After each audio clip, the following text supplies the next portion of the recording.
After Eastman Chemical Company admitted it could have done a better job of communicating with the community after this blast that happened at the plant last October. We're in your corner tonight asking questions about the systems that currently are in place. Because when emergencies happen, how are you supposed to get information when those minutes count? New at 6, Jordan Moore spent the day looking into the city's emergency notification system. Jordan, what did you find out?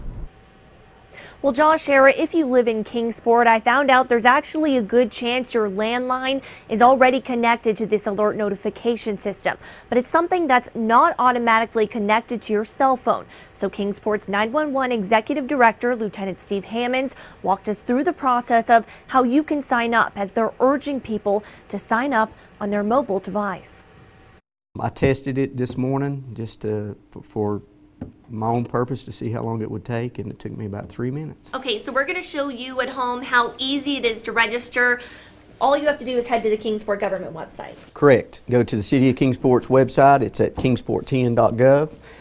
Pull up the home screen. In the center of the screen is an alert button. You simply click on the alert button, an option for you to sign up.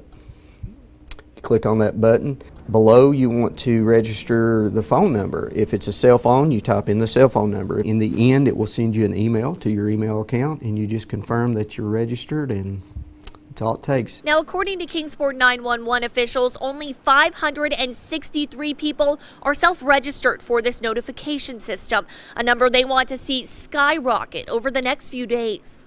Well, I would like to see every citizen in the city of Kingsport. We have, just over 50,000 population. If we get anywhere over 25,000, I'll call it a success.